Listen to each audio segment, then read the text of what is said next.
Halt, stopp! Falls ihr seit eurer Kindheit schon Fans von Disney-Filmen seid wie Ariel, Bambi oder Cinderella, dann muss ich euch vorwarnen, ihr solltet euch dieses Video vielleicht nicht bis zum Ende anschauen, es könnte einige Illusionen zerstören.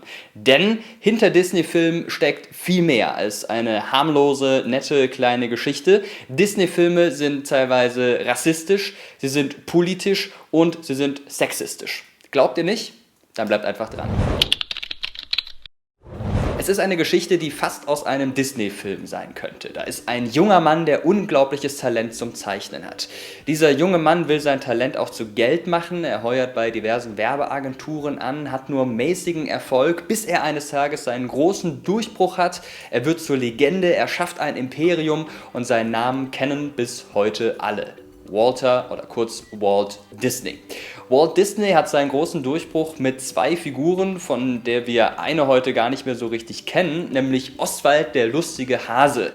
Das ist die erste Figur, die Walt Disney entwirft und die ihm großen Respekt und große Anerkennung bringt. Und kurze Zeit später schafft er 1928 eine Figur, die bis heute überall bekannt ist, nämlich Mickey Mouse. Das Besondere an diesen Figuren, an diesen Zeichentrickfiguren ist, dass sie so handeln, sich so verhalten wie Menschen und auch ein bisschen so aussehen wie Menschen. Das gab es bis dahin zwar schon, aber nicht in der Form.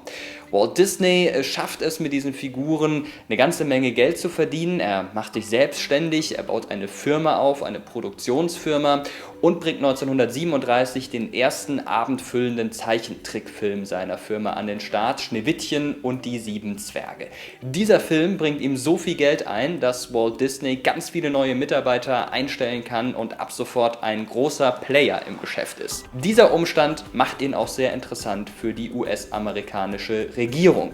Denn Walt Disney lebt und arbeitet in den USA und wir erinnern uns zurück an den 7. Dezember 1941. Am 7. Dezember 1941 greifen japanische Kampfflugzeuge den US-Militärstützpunkt Pearl Harbor auf Hawaii an. Seit diesem Zeitpunkt sind die USA im Zweiten Weltkrieg. Und einen Tag später, einen Tag nach Pearl Harbor, stehen Regierungsvertreter und Vertreter des Militärs im Büro bei Walt Disney. Sie haben ein Angebot für Walt Disney, das er eigentlich nicht ablehnen kann. Sie sagen, lieber Walt Disney, entweder du arbeitest mit uns zusammen oder es könnte Probleme für dein Geschäft geben. Da Walt Disney sowieso gerade Schwierigkeiten hat, weil wegen des Krieges seine Filme in Europa nicht wirklich verliehen werden können, sagt er zu und arbeitet seit 1941 dann für die US-Regierung und für das Militär. Diese Arbeit sieht so aus, dass er verschiedene Lehrfilme, Werbefilme und auch Propagandafilme für das Militär macht, in denen Militärangehörige gezeigt bekommen, wie man sich verhalten muss, aber auch zivile Angestellte bekommen da verschiedene Instruktionen. Das Wichtigste sind aber die Filme für die Bevölkerung. Walt Disney produziert einige Propagandafilme im Auftrag der Regierung für die Bevölkerung, die die Bevölkerung auf den Krieg nicht nur einstimmen sollen, sondern für den Krieg auch gewinnen sollen. Und zwar so, dass die Bevölkerung das gar nicht richtig merkt. Das wichtigste Ziel sind die Deutschen. Die Deutschen sollen als unmoralisches Volk dargestellt werden, so wie in diesem Film hier als Bestien, die ihre Kinder so erziehen, dass sie freiwillig und gerne in den Tod gehen. Und nun, Kinder, werden wir unsere Naturkundestunde halten. Hansa's school teacher is about to give the class a little lesson in natural history. Jetzt einen Hasen. Und nun zeichne ich einen Fuchs. Nun passt gut auf, was jetzt hier passiert.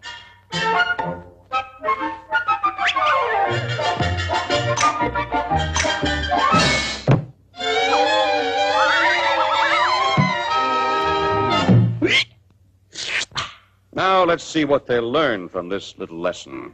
Wer kann mir sagen, was wir daraus lernen können? Hans? Das arme Häschen. He said the poor rabbit. Is he out of his mind? Donnerwetter nochmal! Dummkopf! Und nicht nur das, die Deutschen sind total verblödet, schreien den ganzen Tag Heil, heben den rechten Arm, wenn man es ihnen sagt und haben keinen eigenen Willen mehr. Das zumindest suggeriert ein Film mit der beliebten Zeichentrickfigur von Walt Disney, Donald Duck, der einen Albtraum hat, in dem er einen Tag für die Nazis arbeiten muss. Ura says we never will be slaves.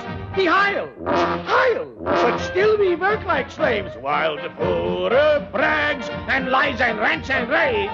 The Heil, and work into our graves. Heil Hitler! Heil Hitler!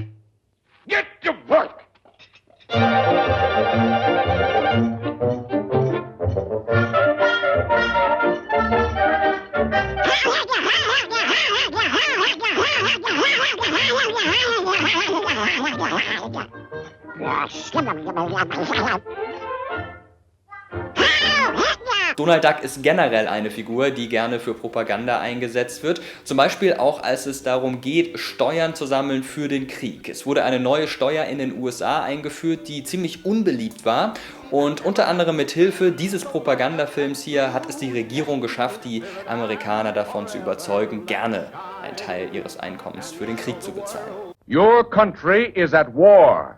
Your country needs taxes for guns, taxes for ships, taxes for democracy, taxes to beat the Axis. Oh boy, taxes to beat the Axis. That's the spirit. Yes, sir. Now how about your income tax? Oh boy, Die Filme wirken auch, zumindest teilweise. Die Amerikaner nehmen diese Steuer gerne hin, aber ihr Bild der Deutschen ist dann doch nicht ganz so schlecht, wie es durch diese Filme vermittelt werden soll. Als der Zweite Weltkrieg vorbei ist, spenden die Amerikaner gerne Lebensmittel, Geld und auch Kleidung nach Deutschland, um den teilweise sehr verarmten Menschen dort zu helfen. Das macht aber auch gar nichts, der Feind ist da nämlich schon längst jemand anderes, nämlich die Sowjetunion oder noch genauer der Kommunismus. Walt Disney selbst ist schon seit seiner Jugend ein großer Gegner des Kommunismus und spätestens seitdem einige seiner Mitarbeiter in den 40er Jahren wegen schlechter Arbeitsbedingungen gestreikt haben, ist er auch ein großer Gegner von Arbeiterbewegungen generell. Deswegen verpfeift Walt Disney gerne Mitarbeiter, die dem Kommunismus nahestehen, an die CIA. Er arbeitet sehr eng mit der CIA zusammen und auch einige seiner Filme haben einen starken Kritikbezug zum Kommunismus. Schauen wir uns zum Beispiel mal Bambi an oder auch Cinderella. Das sind zwei Filme, in denen Einzelpersonen es schaffen, sich durchzuschlagen, quasi so diese Geschichte vom Tellerwäscher zum Millionär. Das Kollektiv, von dem ja im Kommunismus immer die Rede ist, die Gruppe schafft dort nichts. Es ist immer ein Einzelgänger, der etwas erreicht. Die Disney-Filme haben im Kalten Krieg aber noch eine andere Bedeutung. Sie sollen ganz einfach ablenken. Der Kalte Krieg ist auf seinem Höhepunkt. Die Menschen überall auf der Welt haben Angst vor einem Atomkrieg zwischen der Sowjetunion und den USA. Und damit man ihnen so ein bisschen heile Welt vorgaukeln kann, sind die Disney-Filme natürlich genau das Richtige. Ein Beispiel auch hier wieder Bambi. Eigentlich sollte am Ende des Bambi-Films Bambi erschossen werden. Walt Disney war aber im Gespräch mit der Regierung und hat danach beschlossen, okay, wir müssen das Ende ändern. Bambi überlebt. Also seichte Unterhaltung statt hartem Stoff und natürlich auch immer Happy Ends, damit die Leute nicht zu schlecht gelaunt sind. Außerdem wird vom Kalten Krieg unabhängig noch eine Sache in den frühen Disney-Filmen immer wieder transportiert, nämlich die Überlegenheit der weißen Rasse. Schauen wir uns zum Beispiel mal den Film Peter Pan an. Dort gibt es ein Indianervolk, das im Original Rats heißt, also die Roten, die in sehr schlechtem Englisch sprechen und generell als ziemlich dumm dargestellt werden. No dance. Oh, get 'em firewood. When did he first say oh?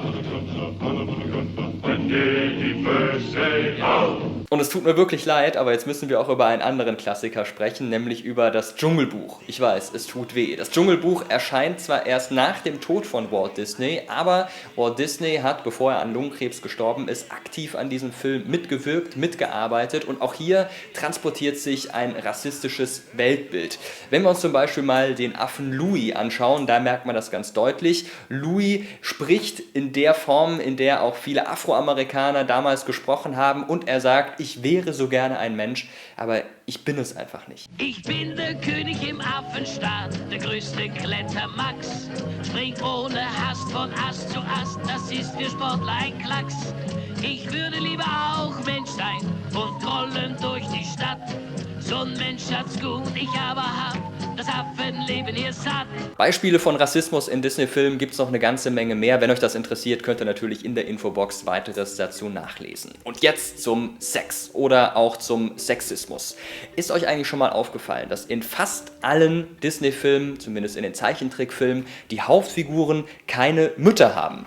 Zum Beispiel Belle, Pocahontas oder auch Ariel. Die haben alle keine Mütter, dafür spielen Männer in ihrem Leben eine ganz, ganz große Rolle. Die Figuren sind zwar die Protagonisten, sie sind die Hauptdarsteller, die weiblichen Hauptdarsteller, aber Der Mann hat im Endeffekt dann doch das Sagen, denn diese weiblichen Hauptfiguren geben sich dem Mann völlig hin und unterwerfen sich ihm. Zum Beispiel Ariel, die gibt ihre wunderschöne Stimme her, nur um bei einem Mann zu landen. Oder nehmen wir zum Beispiel Belle aus Die Schöne und das Biest.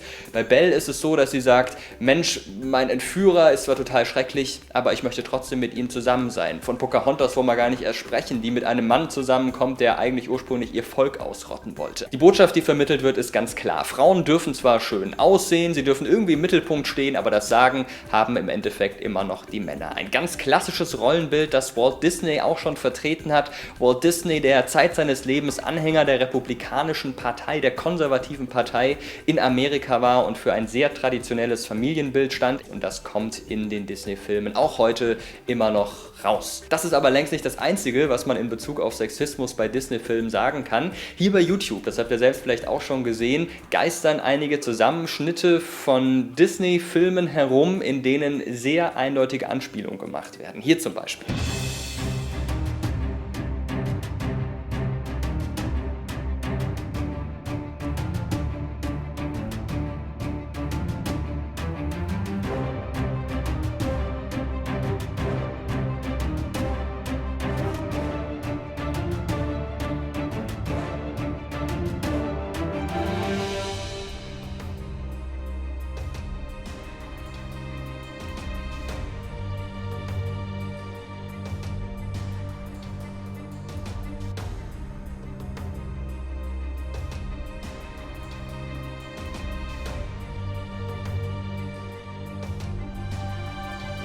Es gibt Anhänger ganz finsterer Theorien, die sagen, ja, das ist doch ganz klar, da steckt ein knallhartes Geschäft dahinter. Disney will die Eltern, die mit ihren Kindern diese Filme gucken, dazu animieren, mehr Sex zu haben, natürlich unterschwellig. Dadurch, dass sie mehr Sex haben, bekommen sie auch mehr Kinder und diese Kinder, die dann auf die Welt kommen, können sich wieder mehr Disney-Produkte kaufen.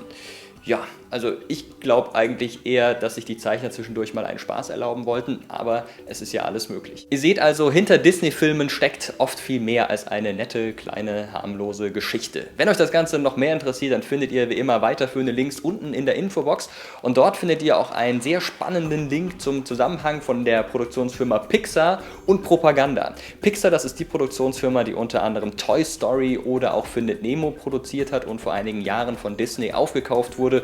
Und wie die Propaganda machen, vermeintlich, das erfahrt ihr über diesen Link in der Infobox. Für euch geht es jetzt weiter mit diesem Video hier und der Frage, woher kommen eigentlich unsere Namen? Und dann könnt ihr natürlich auch gerne noch einen Kommentar schreiben. Ist euch vielleicht schon mal was aufgefallen bei Disney-Filmen, wo ihr sagt, das fand ich ja jetzt schon irgendwie komisch? Schreibt es gerne in die Kommentare und generell ist dieses Thema Hollywood und Propaganda sehr spannend. Vielleicht werde ich dazu nochmal ein extra Video machen.